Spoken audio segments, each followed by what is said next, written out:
الحمد لله نحمده ونستعينه ونستغفره ونؤمن به ونتوكل عليه ونعوذ بالله من شرور أنفسنا ومن سيئات أعمالنا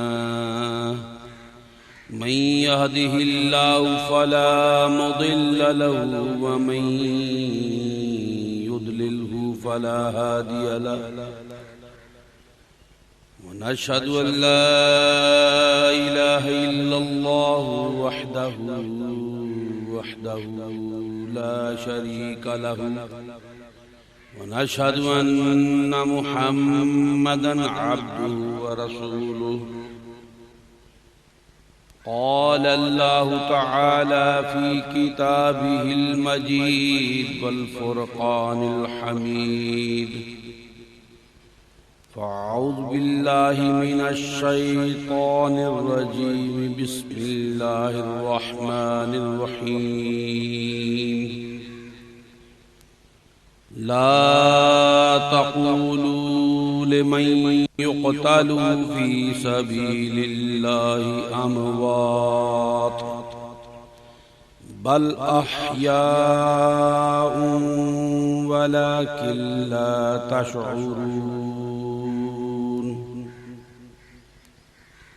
صدق الله العلي العظيم وصدق رسوله النبي الكريم يا رسول الله انظر حالنا يا حبيب الله اسمع قالنا إنني في بحر غم مغرق خذ يدي ساحل لنا أشقى لنا امداد کن از بحر غم آزاد کن در دین دنیا شاد کن یا شیخ عبدالقادر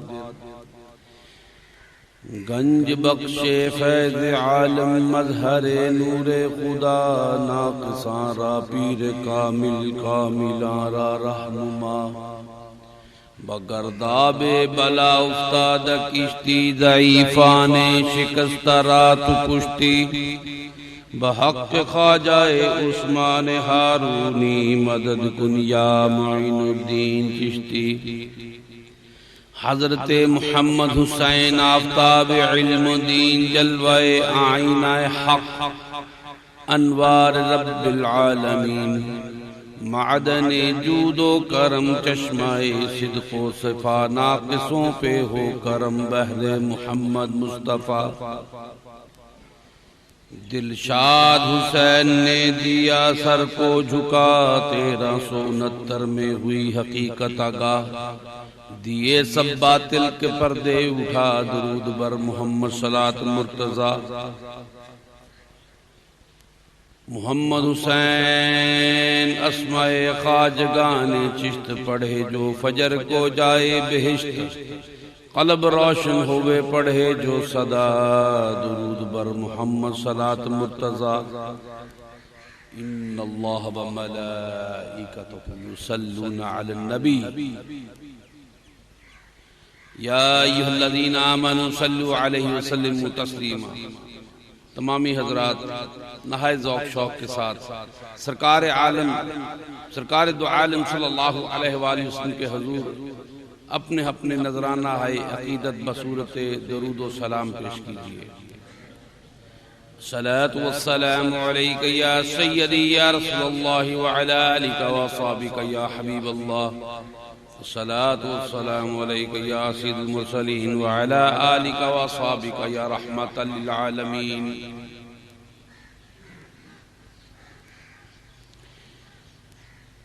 شاہ است حسین بادشاہ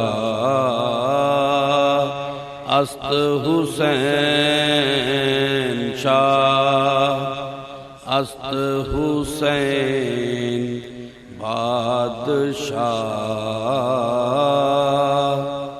است حسین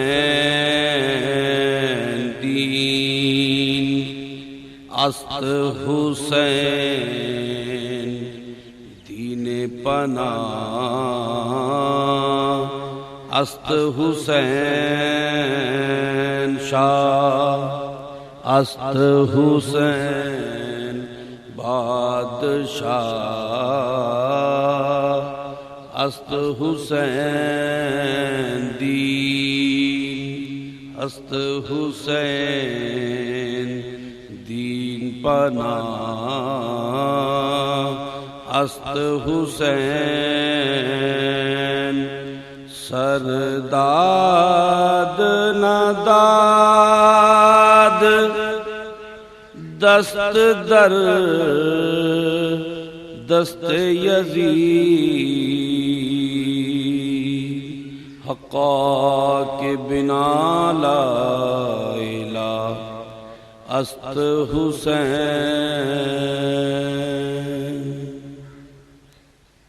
حضرت خواجگان خواجہ معین الدین چشتی اجمیری رحمت اللہ علیہ، حضرت خواجگان پیر و مرشد حضرت خواجہ معین الدین چشتی اجمیری رحمت اللہ علیہ نے یہ شعر حضرت امام حسین کی شان میں لکھا.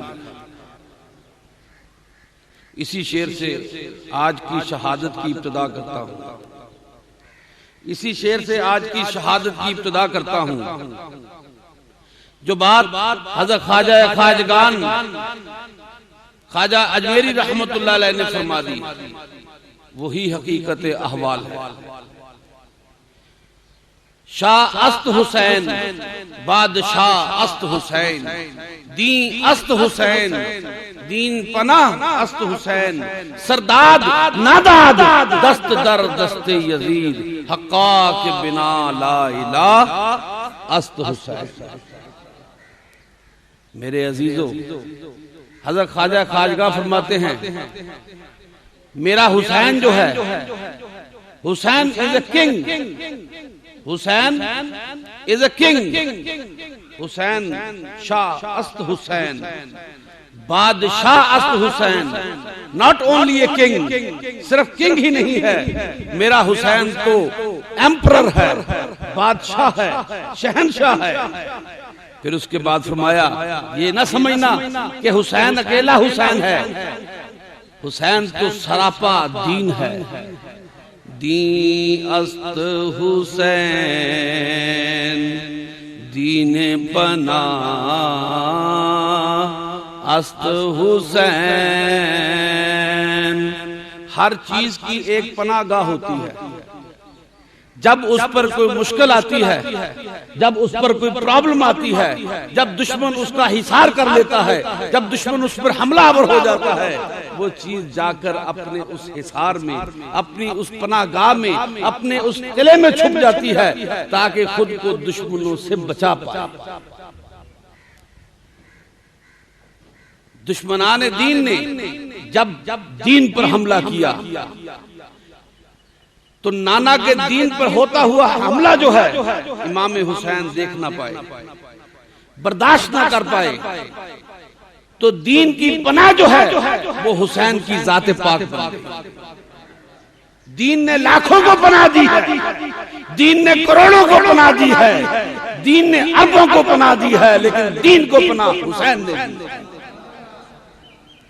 شاہ است حسین بادشاہ است حسین دین است حسین دین پناہ است حسین.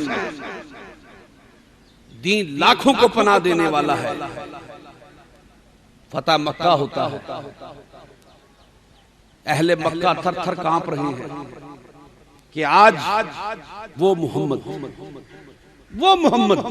صلی اللہ علیہ وسلم جس کو ہم نے بے سر و ساما کر کے اس مکہ سے باہر نکلنے پر مجبور کر دیا، وہ محمد جس کے لیے ہم نے مکہ کی زمین کو تنگ کر دیا، وہ محمد جو اپنے ایک ساتھی کے ساتھ رات کے اندھیرے میں مکہ سے نکلنے پر مجبور ہوا، آج وہ محمد اپنے بعض روایات میں ہے کہ 8000 ساتھی تھے ساتھ آپ کے، بعض روایات میں ہے کہ 10,000 ساتھی تھے، اور بعض روایات میں ہے کہ فتح مکہ پر حضور نبی کریم صلی اللہ علیہ وآلہ وسلم کے ساتھ 12,000 صحابہ۔ آج وہ محمد رسول اللہ صلی اللہ علیہ وآلہ وسلم اپنے 12,000 ساتھیوں کے ساتھ مکہ میں داخل ہو رہے ہیں۔ کل جو مغلوب تھے آج غالب بن کے آئے ہیں، کل جو مقہور تھے آج کے فاتح بن کر داخل ہوئے ہیں۔ تو اہل مکہ تھر تھر کانپ رہے ہیں، کسی کو جائے پناہ نہیں ملتی ہے، کہاں پناہ لیں۔ حضور نبی کریم صلی اللہ علیہ وآلہ وسلم فرماتے ہیں جس نے پناہ لینی ہے آؤ میرے کعبہ کے دامن میں آ جاؤ، جس نے پناہ لینی ہے آؤ میرے کعبہ کے دامن میں آ جاؤ، جس نے پناہ لینی ہے آؤ ابو سفیان کے گھر میں آ جاؤ، ارے جس نے پناہ لینی ہے اس دین اسلام کی پناہ میں آ جاؤ۔ اس دین اسلام نے لاکھوں کو پناہ دی ہے، اس دین اسلام نے ان کو پناہ دی جنہوں نے نبی کریم صلی اللہ علیہ وآلہ وسلم پر شبانہ اور روز تنگ کر دیے، اس دین نے ان سب کو پناہ دی۔ لیکن جب دین پر برا وقت آیا تو دین کی پناہ لینے والے کوئی سامنے نہیں آئے، بلکہ سامنے وہ آیا جسے نبی کریم صلی اللہ علیہ وآلہ وسلم نے اپنے شانے پر بٹھایا۔ راکب دوش رسول سامنے آیا، شاہ است حسین، بادشاہ است حسین، دین است حسین، دین است حسین۔ اگر دین کو دیکھنا ہو، دین کو سمجھنا ہو، میں تم میں کچھ دو چیزیں چھوڑے جا رہا ہوں۔ میں تم میں سرکار دو عالم صلی اللہ علیہ وآلہ وسلم ارشاد فرماتے ہیں، زبان رسالت سے نکلتا ہے، میں تم میں دو چیزیں چھوڑے جا رہا ہوں، ایک میرا قرآن ہے، ایک میرا قرآن ہے، اور دوسری جو چیز ہے وہ کیا ہے؟ اطرتی، میری اطرت ہے۔ ایک اور روایت میں آتا ہے کہ دوسری چیز جو میں تم میں چھوڑ کے جا رہا ہوں وہ میرے اہل بیت ہے،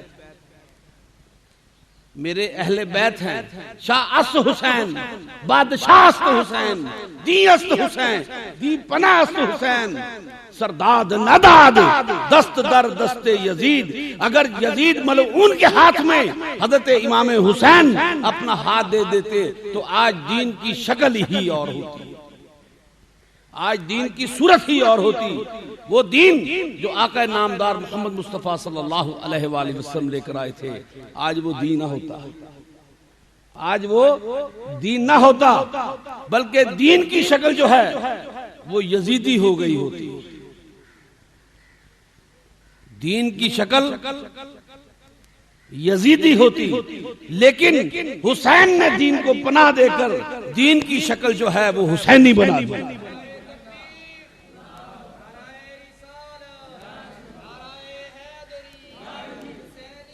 زندہ باد، زندہ آباد۔ دین کی آج جو شکل ہے وہ یزیدی شکل نہیں ہے۔ سرداد نداد دست در دست یزید، حقا کے بنا لا الہ است حسین۔ تو حضرت خواجہ معین الدین چشتی رحمت اللہ علیہ فرماتے ہیں کہ خدا کی قسم، دین کی بنیاد جو ہے، دین کی پناہ جو ہے، سراپا دین جو ہے وہ حسین ہے، دین کی پناہ جو ہے وہ حسین ہے۔ اپنا ہاتھ جو ہے یزید کے ہاتھ میں نہیں دیا۔ اللہ کی قسم کہ لا الہ کی بنیاد جو ہے وہ حسین ہے۔ حقا بنا لا الہ است حسین۔ لا الہ، یہ لا الہ کیا چیز ہے؟ باتوں میں سے بات نکل آئی ہے، باتوں میں سے بات چل پڑی، بات کرتے ہیں کہ لا الہ کیا ہے، یہ الہ کیا چیز ہے، یہ الہ کیا چیز ہے۔ الہ کہتے ہیں معبود کو، جس کی پرستش کی جائے، جس کی عبادت کی جائے. اسی الہ سے جو اس میں مشتق ہے وہ اللہ ہے. تو لا الہ، یہ الہ کہتے ہیں معبود کو. عزیزان گرامی قدر، یہ معبود کو جو الہ کہتے ہیں، تو معبود تو 360 معبود تھے وہاں پر. اصنام تھے، انصاب تھے، وہاں پر وہ بت تھے جو کہ وہاں پر باہر صحن کعبہ میں نصب کیے ہوئے تھے. کسی پر بکروں کا خون ملا جا رہا ہے، کسی پر کچھ کیا جا رہا ہے، کسی کے آگے ماتھا ٹیکا جا رہا ہے. تو یہ سب الہ تھے نا، یہ سب الہ تھے. جاء الحق وزهق الباطل ان الباطل کان زہوقا. آیا حق اور گیا باطل، بے شک کہ باطل جانے کے لیے ہے. یہ الہ جتنے تھے یہ سب الہ جو تھے باطل تھے. جاء الحق، اور جب حق آیا، زهق الباطل ان الباطل کان زہوقا، باطل چلا گیا اس لیے کہ باطل کو بالآخر جانا پڑتا ہے. تو لا الہ جو ہے وہ کیا ہے؟ نہیں کوئی معبود، نہیں کوئی معبود، نہیں کوئی معبود. یہ جو الہ تم نے بنا رکھے ہیں، یہ قدم قدم پر جو الہ تم نے مقرر کر رکھے ہیں، یہ جو انصاب ہیں، یہ جو تم نے بت نصب کر رکھے ہیں، صحن حرم میں نصب کر رکھے ہیں، یہ جو بت تم نے بیت اللہ کے اندر رکھے ہوئے ہیں، یہ تمام الہ ہیں. تو اللہ کریم فرماتا ہے لا الہ، لا الہ الہکم الہ واحد. اگر تمہارا کوئی الہ ہے تو وہ الہ جو ہے وہ ایک ہی الہ ہے، اس کے سوا اور کوئی الہ نہیں ہے. میرے عزیزو، الہ کی بات ہو رہی ہے تو اہل مکہ نے تو بتوں کو اپنا الہ بنا لیا. لیکن جب حکومت کی باری آئی، اقتدار کی باری آئی، قیادت کی باری آئی، تو ان آلہم سے، ان الہوں میں سے ایک الہ جو ہے وہ قیادت اور سیادت بھی بن گئی. ارے امامت کس کے گھر کی ہے؟ سید کے گھر کی امامت ہے. ارے سیادت کس کے گھر کی ہے؟ قیادت کس کے گھر کی ہے؟ امانت کس کے گھر کی ہے؟ شجاعت کس کے گھر کی ہے؟ بات کس کے گھر کی ہے؟ بات جو ہے وہ میرے آقا نامدار محمد مصطفیٰ صلی اللہ علیہ وآلہ وسلم کے گھر کی ہے. عزیزان گرامی قدر، بات میں کر رہا تھا الہ کی، کہ جو الہ بنائے گئے تو نبی کریم صلی اللہ علیہ وآلہ وسلم کس لیے تشریف لائے؟ وہ یاد ہے نا حضرت ابراہیم علیہ السلام والا واقعہ. میلہ لگا، سارے جو قوم تھی وہ ساری میلہ دیکھنے چلی گئی. حضرت ابراہیم علیہ السلام کا بس چلا، داؤ چلا، موقع لگا تو حضرت ابراہیم علیہ السلام نے ایک کلہاڑا لیا، کسی بت کی ناک اڑا دی، کسی کا کان اڑا دیا، کسی کی آنکھیں نکال دی، کسی کے بازو قطع کر دیے، کسی کی ٹانگ توڑ دی، کسی کا سر پھوڑ دیا، کسی کا پیٹ پھاڑ دیا، کسی کو ویسے ہی توڑ دیا. یہ سب کرنے کے بعد اس کلہاڑے کو لیا جو وہاں سب سے بڑا بت تھا، اس بت کے کاندھے پر ٹانگ دیا. فرماتے ہیں شام کو قوم واپس آئی، دیکھا کہ بت ٹوٹے پھوٹے پڑے ہیں، کلہاڑا جو ہے وہ بڑے بت کے کاندھے پر رکھا ہے. تحقیق کی، تفتیش کی، معلوم ہوا کہ اگر کوئی میلے پر نہیں گیا تو وہ ابراہیم تھا. بلا کر پوچھا کہ ابراہیم یہ تو نے کیا کیا؟ آپ فرماتے ہیں تمہیں کیسے پتا چلا کہ یہ میں نے کیا؟ کہا کہ تیرے سوا کسی اور کی یہ بات نہیں ہو سکتی، تو ہی ہمارے بتوں کو برا کہتا ہے. کہا نہیں، بات ہوتی ہے اشارے سے. جس طرف کھرا جائے، جس طرف اشارہ جائے، چور وہی ہوتا ہے. تمہیں کہیں سے آلہ ضرب ملا؟ کہیں سے تمہیں آلہ ضرب ملا؟ کہا ہاں، ہمیں وہ کلہاڑا جو ہے وہ وہیں سے مل گیا. فرمانے لگے کہاں تھا؟ انہوں نے کہا کہ وہ بڑے بت کے کاندھے پر تھا. تو آپ مسکرائے، فرماتے ہیں ارے کیسے بے وقوف لوگ ہو، بڑے بت سے کیوں نہیں پوچھتے کہ کس نے یہ نقصان کیا ہے، اسی سے پوچھو جس کے پاس آلہ ضرب نکلا ہے۔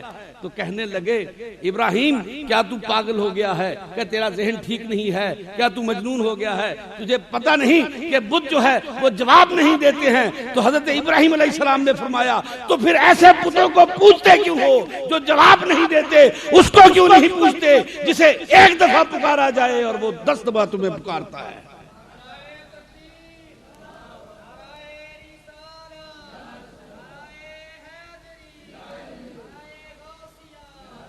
اسے کیوں نہیں پوچھتے؟ اسے کیوں نہیں پوچھتے جسے ایک دفعہ پکارو وہ 70 قدم چل کے تمہاری طرف آتا ہے، جس کی طرف ایک قدم چلو وہ 70 قدم چل کے تمہاری طرف آتا ہے، جسے ایک دفعہ پکارو وہ 70 دفعہ تمہیں لبیک کہتا ہے۔ تو میرے دوستو اسے پکارو۔ یہ الہ جو ہیں لا الہ، ان میں سے کوئی بھی معبود نہیں ہے، ان سب کو چھوڑ دو۔ تو حضرت ابراہیم علیہ السلام نے بتوں کی بت شکنی کی یا نہیں؟ تو میرے آقا نامدار محمد مصطفیٰ صلی اللہ علیہ وآلہ وسلم کس لیے تشریف لائے؟ ایک سبق لے کے آئے، لا الہ، لا الہ، کوئی معبود نہیں الا اللہ، سوائے اللہ کے اور کوئی تمہارا معبود نہیں ہے۔ تو چنانچہ جب فتح مکہ ہو گیا لوگ تھر تھر کانپ رہے ہیں، آپ نے فرمایا کہ جاؤ میرے عزیز کعبہ کے پاس چلے جاؤ، جسے میں محبت کرتا ہوں، جس سے میں محبت رکھتا ہوں، میرے کعبہ کے پاس چلے جاؤ۔ کعبہ کے پاس جاؤ گے تو تمہیں پناہ حاصل ہو جائے گی۔ جاؤ جس نے پناہ لینی ہے، آج ابو سفیان کے گھر میں داخل ہو جاؤ، تمہیں ہر طرح کی پناہ حاصل ہو جائے گی، تمہیں ہر طرح کی امان حاصل ہو جائے گی۔ لیکن ہم یہ دیکھتے ہیں، تاریخ یہ بتاتی ہے کہ وہی ابو سفیان ہے، وہی ان کا پوتا یزید ہے جس نے امام حسین کو جو ہے وہ شہید کر دیا، امام حسین پر پانی بند کر دیا، جبرن امام حسین سے بیعت لینے کی بات کی۔ سرکار نے تو نہیں ایسی بات کی۔ ثابت یہ ہوا کہ جن کے ہاں دین پناہ لیتا ہے وہ اور ہوتے ہیں، اور دین جنہیں پناہ دیتا ہے وہ اور ہوتے ہیں۔ دین نے ابو سفیان صحابی رسول ہیں رضی اللہ تعالیٰ عنہ، انہیں پناہ دی، پناہ دی یا نہیں؟ ان کے گھر میں اس ہندا کو پناہ دی جس نے حضور نبی کریم صلی اللہ علیہ وآلہ وسلم کے پیارے چچا حضرت امیر حمزہ کا جگر چبا لیا، شکم چاک کیا، جگر نکالا اور جگر کو اپنے دانتوں کے نیچے چبا لیا۔ میرے عزیز، لیکن میرے آقا نے انہیں بھی دین کی پناہ میں لے لیا،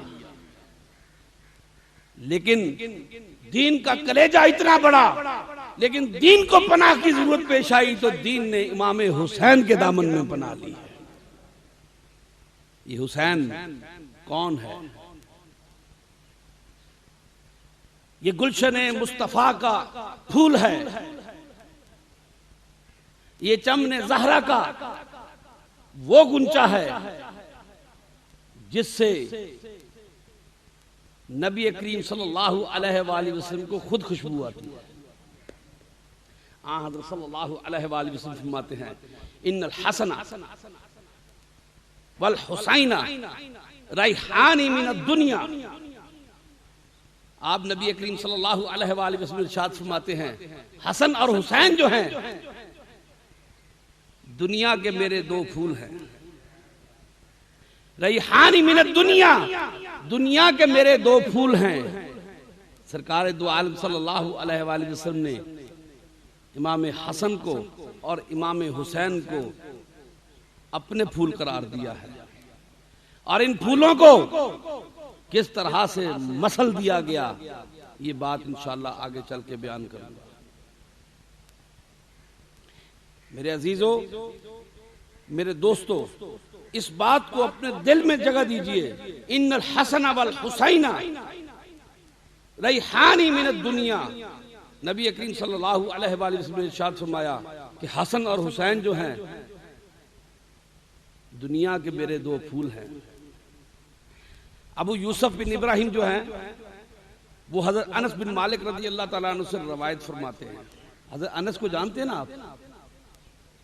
چھوٹی عمر میں ماں اور باپ لے کر مدینہ میں، جب حضور مدینہ میں قدم رنجہ فرمایا تو سرکار کے پاس آپ کے والدین جو ہیں حضرت انس کے تشریف لائے، تو چھوٹا بچہ ساتھ، فرماتے ہیں یا رسول اللہ یہ ہمارا بیٹا ہے، یہ ہمارا بیٹا ہے اور انس اس کا نام ہے، ہم چاہتے ہیں کہ آپ اسے اپنی غلامی میں قبول فرمائیں، ہم اسے آپ کی غلامی میں دینے کے لیے آئے ہیں۔ نبی کریم صلی اللہ علیہ وآلہ وسلم نے حضرت انس کو اپنی آغوش شفقت میں لے لیا۔ اس کے بعد حضرت انس رضی اللہ تعالیٰ عنہ نبی کریم صلی اللہ علیہ وآلہ وسلم کی وفات تک سرکار دو عالم صلی اللہ علیہ وآلہ وسلم کے ساتھ رہے۔ ہر لمحہ، ہر لحظہ، جلوت خلوت سب کے رازدان جو ہیں وہ حضرت انس بن مالک ہیں رضی اللہ تعالیٰ عنہ۔ تو ایک دن یوسف بن ابراہیم فرماتے ہیں کہ میں نے انس بن مالک کو فرماتے ہوئے سنا کہ ایک بار نبی کریم صلی اللہ علیہ وآلہ وسلم سے پوچھا گیا یا رسول اللہ آپ کو اپنے اہل بیت میں سے سب سے زیادہ کس سے پیار ہے؟ آپ کو اپنے اہل بیت میں سے سب سے زیادہ محبوب کون سی ہستی ہے؟ تو نبی کریم صلی اللہ علیہ وآلہ وسلم فرمایا الحسن والحسین، الحسن والحسین، مجھے اپنے اہل بیت میں سے سب سے زیادہ عزیز جو ہے وہ حسن اور حسین ہے۔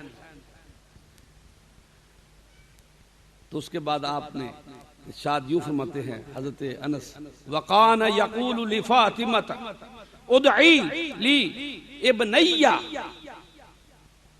فیشمہما ویضمہما الیہ۔ تو آپ فرماتے ہیں کہ حضرت نبی کریم صلی اللہ علیہ وآلہ وسلم بی بی فاطمہ کی طرف کہلا بھیجتے میرے دونوں بیٹوں کو ذرا میرے پاس بھیج دو، میرے دونوں بیٹوں کو میرے پاس لاؤ۔ پھر اس کے بعد آپ فرماتے کہ جب آپ کے پاس حسن اور حسین تشریف لاتے تو نبی کریم صلی اللہ علیہ وآلہ وسلم دونوں بیٹوں کو سونگتے۔ میری اس بات کو یاد کریے، ان الحسن والحسین ریحانی من الدنیا، نبی کریم صلی اللہ علیہ وسلم فرمایا یہ حسن اور حسین جو ہیں یہ دنیا میں میرے دو پھول ہیں، یہ دنیا کے میرے دو پھول ہیں۔ تو آپ انہیں کیا کرتے؟ آپ انہیں سونگتے۔ بھئی سونگا کس چیز کو جاتا ہے؟ کس چیز کو سونگا جاتا ہے؟ کہیں سے بدبو آتی ہو، کہیں سے گندگی کی بدبو آتی ہو، کہیں سے کوئی خرابی کی بدبو آتی ہو، کہیں سے کسی چیز کا بری بو ہو تو اس کو سونگا جاتا ہے؟ ہرگز نہیں سونگا جاتا۔ گوشت حلال ہو، کھانے والا ہو، گوشت کو رکھ دے، اس میں کیڑے پڑ جائیں، اس میں بدبو آنا شروع ہو جائے تو اس کو سونگا جاتا ہے؟ اس کو کھایا جاتا ہے؟ نہیں، اس کو پھینک دیا جاتا ہے۔ سونگا اسی چیز کو جاتا ہے جس میں سے خوشبو آتی ہے۔ ان الحسن والحسین ریحانی من الدنیا، تو سونگے کیوں نہ؟ رسول کیوں نہ سونگے؟ رسول کو حسن اور حسین میں سے جنت کی خوشبو آتی تھی، اسی لیے تو حضرت نبی کریم صلی اللہ علیہ وآلہ وسلم حسن اور حسین کو سونگا کرتے تھے۔ یہ میرے چمن زہرا کے پھول ہیں، حسن ہیں، حسین ہیں، دنیا کے دو پھول قرار دیا نبی کریم صلی اللہ علیہ وآلہ وسلم نے ان کو۔ اور ایک روز حضرت فخر عالم محمد مصطفیٰ احمد مجتبی شب اسرا کے دولہ شاہ ارض السرا صلی اللہ علیہ وآلہ وسلم جلوہ افروز ہیں، تشریف فرما ہے۔ آپ کی داہنی طرف حضرت امام حسین بیٹھے ہیں، آپ کی بائیں جانب آپ کے فرزند ارجمند حضرت ابراہیم بن محمد رضی اللہ تعالی عنہ کھیل رہے ہیں۔ ایک طرف ابراہیم ہے، ایک طرف حسین ہے، نبی کریم صلی اللہ علیہ وآلہ وسلم ان دونوں بچوں کے درمیان میں ہیں، اسی اسنا میں خوش ہو رہے ہیں دیکھ کے، ادھر میرا بیٹا ہے، ادھر میرا نواسا ہے، ادھر نواسا ہے، ادھر بیٹا ہے۔ اس اسنا میں نبی کریم شفیع المذنبین رحمۃ اللہ علیہ صلی اللہ علیہ وآلہ وسلم کے پاس حضرت جبرائیل تشریف لاتے ہیں۔ جبرائیل آئے، فرماتے ہیں یا رسول اللہ، آپ کے اللہ نے آپ کو ایک پیغام بھیجا ہے، ان دونوں میں سے ایک کو آپ کے پاس نہیں رہنے دوں گا، ان دونوں میں سے کسی ایک کو میں اپنے پاس واپس بلا لوں گا۔ اب فیصلہ آپ کے اختیار میں ہے، اب فیصلہ آپ کے ہاتھ میں ہے کہ کسے آپ بھیجنا چاہتے ہیں اور کسے آپ رکھنا چاہتے ہیں۔ اب نبی کریم شفیع المذنبین رحمۃ اللہ علیہ صلی اللہ علیہ وآلہ وسلم نے ایک نظر سے امام حسین کو دیکھا، چھوٹے حسین کو دیکھتے ہیں، دوسری نظر اپنے فرزند ارجمند، اپنے جگر گوشہ، اپنے بیٹے حضرت ابراہیم۔ ابراہیم جو ہے یہ میرا بیٹا ہے، حسین اگر رخصت ہو گئے تو علی اور فاطمہ کو تکلیف ہوگی، حسین اگر رخصت ہو گئے تو علی اور فاطمہ کو تکلیف ہوگی۔ اور میں ایک بات بتا دوں کہ فاطمہ کیا ہے میرے لیے، انما فاطمۃ بدعۃ منی یؤذینی ما اذاہا ینصبنی ما انصبہا۔ فاطمہ میرے لیے یہ ہے کہ فاطمہ میرے جگر کا ٹکڑا ہے، یؤذینی ما اذاہا، جس نے اس کو ایذا دی اس نے مجھے تکلیف پہنچائی، وَيُنْصِبُنِي مَا أَنْصَبَهَا، جس نے اسے دکھ دیا اس نے مجھے دکھ دیا۔ فاطمہ میرے جگر کا ٹکڑا ہے۔ دیکھو اگر یہ حسین جو ہے یہ فوت ہو گئے، یہ رخصت ہو گئے، علی کو تکلیف ہوگی، علی کو دکھ ہوگا، میری فاطمہ کو دکھ ہوگا، میری فاطمہ کو تکلیف پہنچے گی۔ لیکن اگر یہ ابراہیم جو ہے میرا بیٹا اگر یہ دنیا سے رخصت ہو گیا تو صرف ایک ہستی کو تکلیف پہنچے گی، وہ محمد رسول اللہ ہے۔ میں اس تکلیف کو برداشت کرنے کے لیے تیار ہوں۔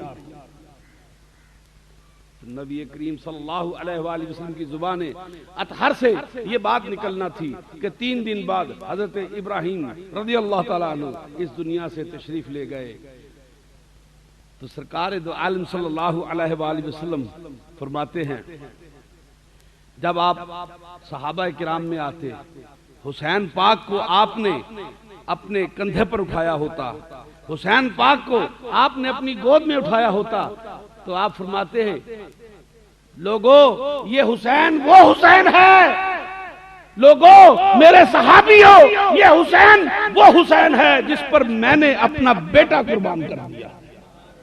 یہ حسین کوئی معمولی حسین نہیں ہے، یہ حسین کوئی معمولی بچہ نہیں ہے، یہ عام بچہ نہیں ہے، یہ حسین وہ ہے جس پر میں نے اپنے ابراہیم کو قربان کر دیا۔ اللہ اکبر، اللہ اکبر۔ محبت ہو تو ایسی ہو۔ ایک اور واقعہ، وقت کا دامن تنگ ہے لیکن واقعات بہت سارے ہیں۔ ذکر حسین ہے، ذکر حسین چل نکلے تو پھر ذکر حسین پہ بریک لگانے کا سوال پیدا نہیں ہوتا۔ باہر کا تنگی وقت کو بھی سامنے رکھیں گے اور واقعات کو بھی ساتھ ساتھ پیش کرتے چلے جائیں گے۔ حضرت اسامہ رضی اللہ تعالیٰ عنہ ایک دن رات کو نکلے کسی حاجت کے لیے، نبی کریم صلی اللہ علیہ وآلہ وسلم کے پاس تشریف لائے تو دیکھا فخرج النبی صلی اللہ علیہ وسلم، نبی کریم صلی اللہ علیہ وآلہ وسلم باہر تشریف لائے، وَهُوَ مُشْتَمِلٌ عَلَى شَيْءٍ لَا أَدْرِي۔ حضرت اسامہ فرماتے ہیں کہ انہوں نے کچھ چیز اٹھائی ہوئی تھی لیکن میں پہچان نہیں سکا، میں جان نہیں سکا کہ انہوں نے کیا اٹھا رکھا ہے۔ تو میں نے اپنی حاجت پیش کی، دروازے پر نبی کریم صلی اللہ علیہ وآلہ وسلم نے میری حاجت روائی فرمائی. پھر اس کے بعد اب مجھے تجسس ہوا کہ میں پوچھوں تو صحیح کہ یا رسول اللہ آپ نے کیا اٹھایا ہوا ہے؟ تو حضرت اسامہ بن زید حضور نبی صلی اللہ علیہ وسلم کے منہ بولے بیٹے کے بیٹے اسامہ بن زید. آپ فرماتے ہیں ما ھذا انت مشتمل علیہ، ما ھذا انت مشتمل علیہ، یہ کیا چیز آپ نے اٹھا رکھی ہے؟ فکشف، نبی کریم صلی اللہ علیہ وآلہ وسلم نے اپنی چادر کھول دی. تو حضرت اسامہ فرماتے ہیں کہ میں نے دیکھا وہ حسن اور حسین تھے جنہیں نبی کریم صلی اللہ علیہ وآلہ وسلم نے اپنی گود میں اٹھایا ہوا تھا. آپ فرماتے ہیں ھذان ابنایا، یہ دونوں جو ہیں وہ میرے بیٹے ہیں جنہیں میں نے اپنی گود میں اٹھا رکھا ہے. وابنا بنتی، یہ میرے بیٹے کی میری بیٹی کے بیٹے ہیں جنہیں میں نے اپنی گود میں اٹھا رکھا ہے.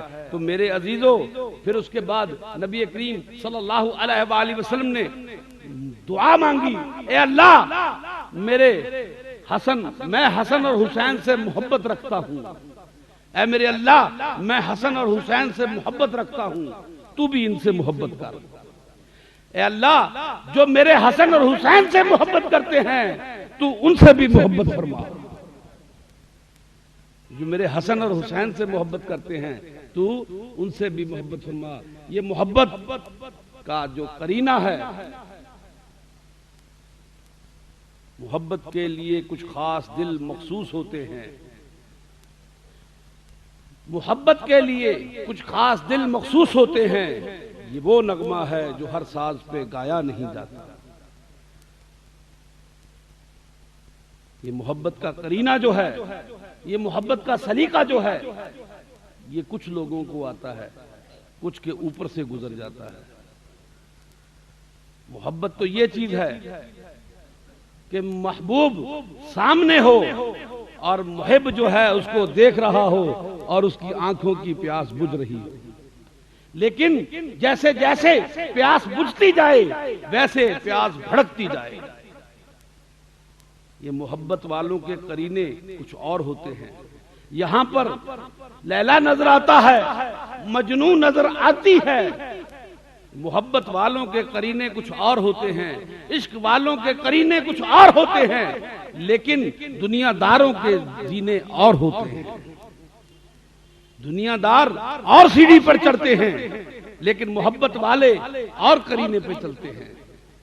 میرے عزیزو اسی لیے میں یہ بات کہا کرتا ہوں، حسنین کی محبت ہے، حسنین کی محبت ہے سند آزاد ہونے کی، خدا کے دامن توحید میں آباد ہونے کی. حسنین کی محبت ہے سند آزاد ہونے کی، خدا کے دامن توحید میں آباد ہونے کی. تو ایک ہندو شاعرہ ہے، روپ کمار اس کا نام ہے، اہل بیت سے محبت رکھنے والی ہے، ہندو ہونے کے باوجود اہل بیت سے محبت رکھتی ہے. تو اس کا ایک شعر ہے، وہ کہتی ہے عقیدہ کب ضروری ہے، عقیدہ کب ضروری ہے مذہب انسانیت میں. حضرت علی سے محبت کا اظہار کرتی ہے. عقیدہ کب ضروری ہے مذہب انسانیت میں، میں ہندو ہوں مگر ایک بت شکن سے پیار کرتی ہوں.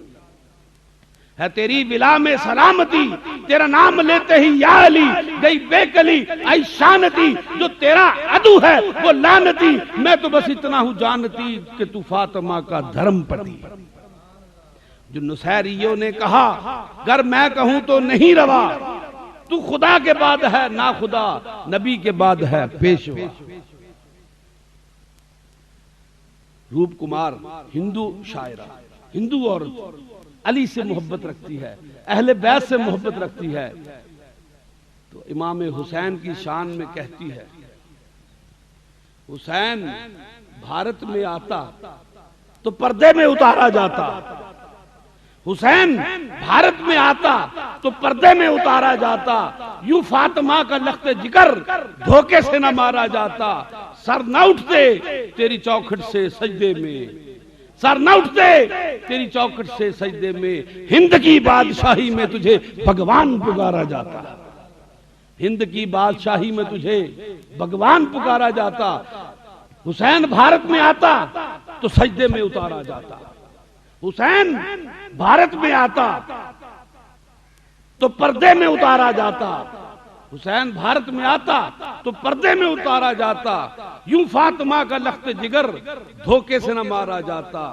تو اپنے بارے میں کہتی ہے سر نہ اٹھتے تیری چوکھٹ سے سجدے میں، مسلمانوں پر چوٹ کی اس نے، مسلمانوں تم نے کیا کیا، سبت رسول کو تم نے تہے تیگ کر دیا، مسلمانوں تم نے کیا کیا، نواسہ رسول کو تم نے قتل کر دیا، نواسہ رسول کو تم نے تہے تیگ کر دیا، تم نے اپنے ہاتھ سے نواسہ رسول کا خون بہا دیا، مسلمانوں تم نے یہ کیا کیا ہے۔ تو طنز کرتی ہے مسلمانوں پر کہ مسلمانوں تمہیں شرم نہیں آئی کہ تم نے نواسہ رسول کو نہیں دیکھا کہ دوش رسول پر سوار ہونے والا کون ہے، حسین ہے۔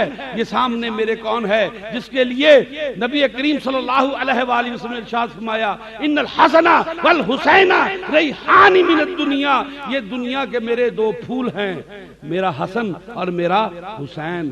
تو تم نے کیا کیا، طنز کرتی ہے مسلمانوں پر۔ حسین بھارت میں آتا تو پردے میں اتارا جاتا،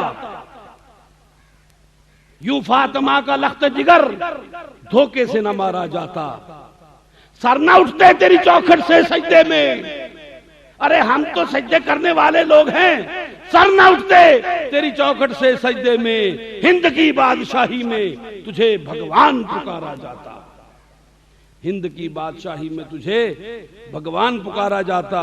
حضرت علی کرم اللہ وجہ الکریم فرماتے ہیں کہ میرا حسن جو ہے سر سے لے کر سینے تک شبیہ رسول ہے، میرا حسن جو ہے سر سے لے کر سینے تک شبیہ رسول ہے۔ نہ یقین آئے ترمذی شریف کی ابواب المناقب اٹھا کر دیکھیے، کتاب مناقب اٹھا کر دیکھیے، کتاب المناقب اٹھا کر دیکھیے، آپ کو نظر آئے گا کہ حضرت علی کرم اللہ وجہ الکریم امام حسن کے بارے میں فرماتے ہیں کہ میرا حسن جو ہے سر سے لے کر سینے تک شبیہ رسول ہے، اور میرا حسین جو ہے وہ سینے سے لے کر نیچے تک شبیہ رسول ہے۔ میرا حسن سر سے لے کر سینے تک شبیہ رسول ہے، اور میرا حسین سینے سے لے کر نیچے تک شبیہ رسول ہے۔ اب پھر آتے ہیں حضرت انس سے گواہی لیتے ہیں۔ حضرت انس کی گواہی جو ہے وہ بڑی معتبر گواہی ہے۔ حضرت انس رضی اللہ تعالیٰ عنہ فرماتے ہیں، سبحان اللہ، آپ فرماتے ہیں جب میں حسن کو دیکھتا ہوں، جب میں حسن کو دیکھتا ہوں، میں دیکھتا ہوں کہ حسن جو ہے وہ شبیہ مصطفیٰ ہے، حسن کا چہرہ جو ہے وہ سرکار دو عالم صلی اللہ علیہ وآلہ وسلم سے ملتا ہے، منو ان ویسا ہی چہرہ ہے جیسا کہ رسول اللہ صلی اللہ علیہ وآلہ وسلم کا تھا۔ اب بیٹوں کو اوپر والے حصے کو دنیا دیکھتی ہے، چہرے کو سب دیکھتے ہیں، سینہ کھلا ہو تو سینے کھلے کو سب دیکھتے ہیں، لیکن سینے سے نیچے جو ہے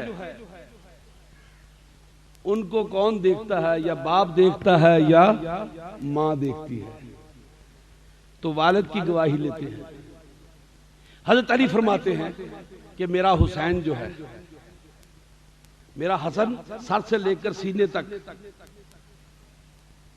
سر سے لے کر سینے تک شبیہ مصطفیٰ ہے، اور میرا حسین جو ہے وہ سینے سے لے کر پاؤں تک شبیہ مصطفیٰ ہے۔ میرے عزیزو، لوگ چہرہ دیکھتے ہیں لیکن میرا علی جو ہے وہ اندر دیکھتا ہے، میرا علی جو ہے وہ باطن میں جھانکتا ہے۔ لوگ ظاہر دیکھتے ہیں، میرا علی باطن کو دیکھتا ہے کہ شبیہ مصطفیٰ حسن ہے، چہرہ حسن کا مصطفیٰ کا چہرہ ہے، شبیہ مصطفیٰ حضرت حسن رضی اللہ تعالیٰ عنہ ہے، لیکن باطن جو ہے وہ کون ہے؟ میرے حسین جو ہے سینے سے لے کر پاؤں تک جو ہے میرا حسین شبیہ مصطفیٰ۔ لیکن کربلا میں ہم دیکھتے ہیں کہ حسین کا بیٹا، حسین کا کڑیل نوجوان بیٹا حضرت علی اکبر یہاں پر تایا شبیہ مصطفیٰ تھا، جس کا چہرہ رخ مصطفیٰ سے ملتا تھا، لیکن باپ سینے سے لے کر پاؤں تک شبیہ مصطفیٰ تھا، لیکن حسین کا بیٹا علی اکبر سر سے لے کر پاؤں تک شبیہ مصطفیٰ تھا، سر سے لے کر پاؤں تک شبیہ مصطفیٰ تھا۔ جیسا رخ مصطفیٰ تھا ویسا رخ علی اکبر تھا، جیسے ہاتھ اور پاؤں میرے آقا نامدار کے تھے ویسے ہاتھ اور پاؤں حضرت علی اکبر کے تھے، جیسا جسم حضرت محمد مصطفیٰ صلی اللہ علیہ وآلہ وسلم کا تھا ویسا جسم علی اکبر کا تھا۔ علی اکبر آتے ہیں، حسین سے آ کر فرماتے ہیں، ابا جانی سب میدان جنگ میں جا رہے ہیں، چچا ہر چلے گئے، ہر کو اللہ نے اپنے پاس بلا لیا۔ آپ نے ہر کے لیے کہا، یا حر یا حر انت حر فی الدنیا والآخرہ، اے میرے حر، اے حر تو دنیا اور آخرت میں حر ہے، تو دنیا میں بھی حر تھا تو آخرت میں بھی حر ہے، انت حر فی الدنیا والآخرہ۔ میرے عزیز آپ فرماتے ہیں انت حر فی الدنیا والآخرہ، تو ابا جانی میں بھی آپ سے اجازت طلب کرتا ہوں، مجھے اجازت دی جائے کہ میں بھی ان لعین یزیدیوں کے سامنے جا کر مبارزت طلب کروں۔ تو حضرت امام حسین رضی اللہ تعالیٰ فرماتے ہیں کہ اے علی اکبر، آج کس منہ سے میں تجھے اجازت دے دوں کہ تو جب پیٹھ موڑ کر جائے گا، میری طرف سے منہ موڑ کر میدان جنگ کی طرف جائے گا تو شبیہ مصطفیٰ میرے گھر سے چلی جائے گی، شبیہ مصطفیٰ میرے گھر سے چلی جائے گی۔ یہ حضرت علی اکبر ہیں، جن کا سر، جن کی آنکھیں، جن کا ناک، جن کے اذنین، جن کے ہونٹ، جن کے اسنان، جن کے زخم، ہر چیز جو ہے وہ کس سے ملتی ہے؟ رخ مصطفیٰ سے ملتی ہے۔ تو حضرت امام حسین فرماتے ہیں کہ کس طرح میں تجھے کہہ دوں کہ میدان جنگ پہ چلا جا، تو گیا تو آج میرے گھر سے شبیہ مصطفیٰ چلی جائے گی، آج میرے گھر سے تصویر مصطفیٰ چلی جائے گی، وہ نانا جان کا چہرہ جو میں تیرے چہرے میں دیکھتا ہوں وہ چہرہ جو ہے آج میرے گھر سے رخصت ہو جائے گا۔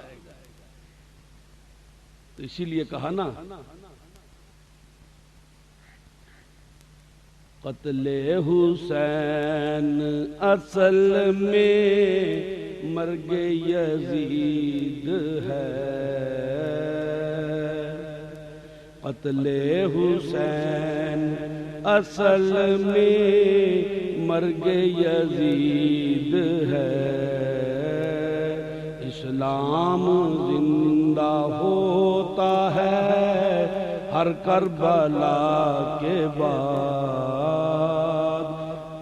علی اکبر کیسے تجھے کہہ دوں کہ میرے گھر سے چلا جا، آج میرے گھر سے عکس مصطفیٰ رخصت ہو جائے گا، آج میرے گھر سے شبیہ مصطفیٰ رخصت ہو جائے گی، آج میرے گھر سے تصویر مصطفیٰ رخصت ہو جائے گی۔ میں تیرے چہرے میں نانا کا چہرہ دیکھتا ہوں، جب تیری آنکھوں میں دیکھتا ہوں تو مجھے نانا کی آنکھیں یاد آتی ہیں، جب تیرے رخسار کو دیکھتا ہوں مجھے نانا کے رخسار یاد آتے ہیں، اور جب تیرے ہونٹوں کو دیکھتا ہوں مجھے اپنی گالوں پر، اپنے ہونٹوں پر اپنے نانا کے ہونٹ یاد آتے ہیں۔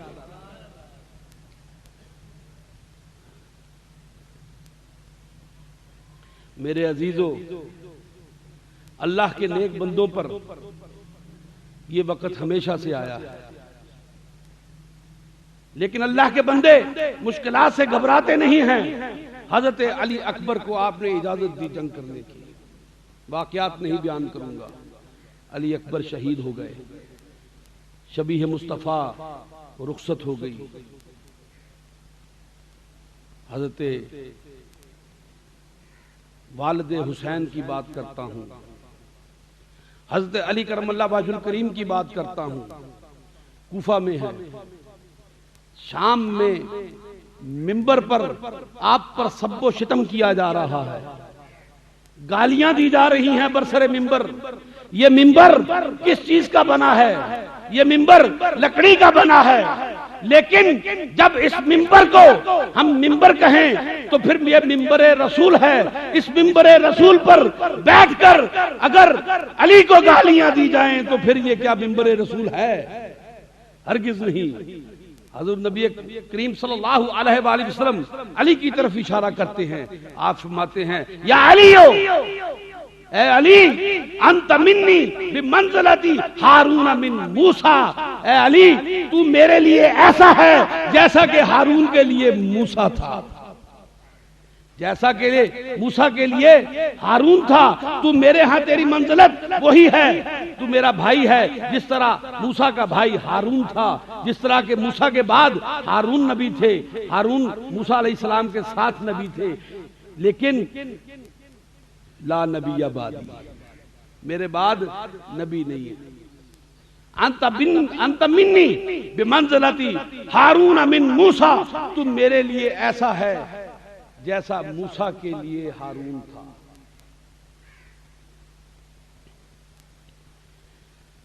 میرے عزیزو، اس علی کو سر بازار، مساجد میں، جمعہ کے اجتماعات میں، برسر منبر حکمن گالیاں دی جاتی تھیں۔ میں بات اپنے پاس سے نہیں کہہ رہا، تاریخی بات ہے۔ اگر بات غلط ہو انشاءاللہ میں اس کا پوری ذمہ داری کے ساتھ بیان کر رہا ہوں۔ عمر بن عبد العزیز جنہیں عمر ثانی کہتے ہیں، انہوں نے آ کے بنی امیہ کی جو ہے اس عادت کو روکا اور حکمن کہا آج کے بعد اس منبر کی تعظیم کی جائے گی، اس منبر کی توقیر کی جائے گی۔ علی جو میرے مصطفیٰ کے لیے اسی طرح سے تھا جیسے کہ موسیٰ کے لیے ہارون تھا، تو اس علی کے کوئی شخص اس کو گالی نہیں دے گا، کوئی شخص اس پہ سب و شتم نہیں کرے گا۔ اس بات کو عمر بن عبد العزیز نے آ کر تو میرے عزیزو، حضرت علی کے ماتھے پر شکن نہیں آیا، علی کے ماتھے پر شکن نہیں آیا۔ علی نے یہ نہیں کہا کہ فلاں مجھے گالی دیتا ہے، علی نے یہ نہیں کہا فلاں مجھے گالی دیتا ہے۔ سورج ہے، چمک رہا ہے، سب کو روشنی دے رہا ہے، دھوپ دے رہا ہے، گرمی دے رہا ہے، مہربانی کر رہا ہے، لیکن یہی سورج جب گرمیوں میں ہوتا ہے تو آتش فشاں ہوتا ہے، گرمی برساتا ہے، لیکن کوئی اسے گالی دے، سورج کو گالی دے، سورج کو گالی دے تو سورج کا کیا بگڑے گا؟ سورج کے لیے تو اللہ نے کہا وَالشَّمْسِ وَضُحَاهَا وَالْقَمَرِ إِذَا تَلَاهَا، قسم کھائی سورج کی، وَالشَّمْسِ وَضُحَاهَا، قسم ہے سورج کی جب وہ گرم ہوتا ہے۔ اب کوئی شخص سورج کو گالی دے تو سورج کا کیا بگڑے گا؟ سورج کا کچھ نہیں بگڑے گا۔ انت منی بمنزلتی ہارون من موسیٰ، علی تیری حیثیت، تیرا مقام میرے لیے وہ ہے جو موسیٰ کے لیے ہارون کا مقام تھا، تیرا مقام میرے لیے وہی ہے جو موسیٰ کے ہاں ہارون کا مقام تھا۔ تو میرے عزیزو، اب ہارون کا مقام دیکھیے اور حضرت موسیٰ علیہ السلام کا مقام دیکھیے کہ حضرت موسیٰ علیہ السلام کی باتوں کو انٹرپریٹ کرنے والے، بیان کرنے والے کون ہیں؟ حضرت ہارون علیہ السلام۔ آپ کی زبان میں یاد ہوگا نا، آپ کی زبان میں فرعون کے سامنے آپ نے انگارہ اپنی زبان پہ رکھ لیا، فرعون کی داڑھی پکڑی تو نجومیوں نے کہا جس نے تیری داڑھی پکڑی ہے یہی تیری موت کا سبب بنے گا، تو کہنے لگے میں اس کو قتل کر دوں گا۔ فرعون نے کہا کہ میں اسے قتل کر دوں گا. حضرت بی بی آسیہ فرماتی ہیں ہاں بچہ ہے چھوٹا. کہا کہ بچہ ہے, بچے ایسے ہوتے ہیں؟ کہتے فیصلہ کر لو, ایک طرف یاقوت لا کر رکھ دو اور دوسری طرف داغتے ہوئے انگارے رکھ دو. اگر یہ یاقوت کی طرف گیا پھر یہ سیانہ ہے, اگر انگارے کی طرف گیا تو پھر یہ بچہ ہے. تو حضرت موسیٰ علیہ السلام نور نبوت سے دانائی رکھتے تھے کہ انگارہ کیا ہے اور یاقوت کیا ہے. یاقوت اور انگارے کا فرق اپنے بچپن میں جانتے تھے. حضرت موسیٰ علیہ السلام کے سامنے لا کر یاقوت رکھے گئے, ایک میں انگارے رکھے گئے, انگارے دہک رہے ہیں, سرخ ہے. اب حضرت موسیٰ علیہ السلام نور نبوت سے پہچان گئے کہ یہ چیز مضر ہے اور یہ چیز غیر مضر ہے. تو آپ نے اپنا ہاتھ جو ہے وہ کس طرف بڑھایا؟ یاقوت کی طرف بڑھایا. اگر انگارے کی طرف بڑھاتے تو مان لیا جاتا کہ بچہ بچہ ہوتا ہے, لیکن نبی اگر بچہ ہو تو وہ مہد میں بھی, جھولے میں بھی اپنی ماں کی پاک دامنی کی گواہی دیتا ہے. نبی بچہ ہو, نبی بچہ ہو یا اس کا اظہار نبوت ہو چکا ہو, وہ اس وقت بھی نبی ہوتا ہے جب اپنے گہوارے میں ہوتا ہے. تو حضرت عیسیٰ علیہ السلام نے گہوارے میں اپنی ماں کی بے گناہی کی گواہی دی تھی. حضرت موسیٰ علیہ السلام کس طرح انگارے کو اپنے منہ میں ڈال لیتے ہیں؟ نور نبوت نے پہچان لیا کہ یہ انگارہ ہے اور یہ یاقوت ہے. چنانچہ حضرت موسیٰ علیہ السلام نے اپنا ہاتھ یاقوت کی طرف بڑھایا. سرخ سرخ یاقوت انہیں پکڑنا چاہا. اللہ کریم نے فرمایا جبرائیل بھاگ کے جا, میرا نبی نے اپنے نور نبوت سے پہچان لیا ہے کہ یہ مضر ہے اور یہ غیر مضر ہے. تو ایسا نہ ہو کہ یہ یاقوت کو ہاتھ ڈال لے اور فرعون اس کو نقصان پہنچائے. جبرائیل دوڑ کے جا اور میرے نبی کا ہاتھ جو ہے وہ یاقوت سے انگارے کی طرف کر دے. حضرت جبرائیل علیہ السلام سدرۃ المنتہا کی بلندیوں سے اپنی پوری رفتار کے ساتھ چلے. اب ہاتھ جو ہے موسیٰ علیہ السلام کا انگارے کی طرف بڑھتا ہے. موسیٰ علیہ السلام انگارے کی طرف, یاقوت کی طرف ہاتھ بڑھاتے ہیں. جبرائیل سدرۃ المنتہا سے چلتے ہیں, ہاتھ یاقوت کی طرف بڑھ رہا ہے. جبرائیل سدرۃ المنتہا سے سفر کر رہے ہیں. اس سے پہلے کہ حضرت موسیٰ علیہ السلام یاقوت کو ہاتھ ڈالتے, حضرت جبرائیل علیہ السلام نے آئے, بازو پکڑا اور اس ہاتھ کو انگارے والے اس انگیٹھی کی طرف کر دیا. حضرت موسیٰ علیہ السلام نے انگارہ پکڑا اور اپنی زبان میں رکھ لیا. زبان جو ہے وہ جل گئی, زبان جل گئی. اب زبان سے الفاظ صحیح نہیں نکلتے. تو حضرت ہارون علیہ السلام کو ساتھ میں نبوت عطا فرمائی گئی. تو اللہ کریم نے ہارون کو نبوت عطا فرما دی موسیٰ علیہ السلام کی آسانی کے لیے. تو میرے مصطفیٰ کی آسانی کے لیے حضرت علی کرم اللہ وجہ الکریم کو میرے مصطفیٰ کے ساتھ کر دیا. اور حضرت نبی کریم شفیع المذنبین رحمت اللہ عالمین صلی اللہ علیہ وآلہ وسلم ارشاد فرماتے ہیں انت منی یا علی انت منی بمنزلتی ہارون من موسیٰ. اے علی تیری حیثیت میرے ساتھ وہی ہے جو موسیٰ کے ساتھ ہارون کی تھی. میرے عزیزوں, میرے بیٹوں, میرے بھائیوں, میرے دوستوں, یہ وہ علی ہے جو نبی کریم صلی اللہ علیہ وآلہ وسلم کے ساتھ وہ مقام رکھتا ہے جو حضرت موسیٰ کے ساتھ حضرت ہارون علیہ السلام رکھتے تھے. تو کوفہ میں حضرت علی کرم اللہ وجہ الکریم خلیفۃ المسلمین ہیں. آپ کی شہادت کا وقت قریب آ گیا. شہادت سے ایک دن پہلے واقعات بہت سارے ہیں, تنگی دامہ ہے, وقت تنگ ہے. تو حضرت علی کرم اللہ وجہ الکریم, کوشش کرتا ہوں کہ تھوڑے سے وقت میں اپنی بات کو مکمل کر دوں. حضرت علی کرم اللہ وجہ الکریم اپنے سب بیٹوں کو, بیوی کو, بچوں کو بلاتے ہیں. بیٹھے ہیں مصلی پر, فرماتے ہیں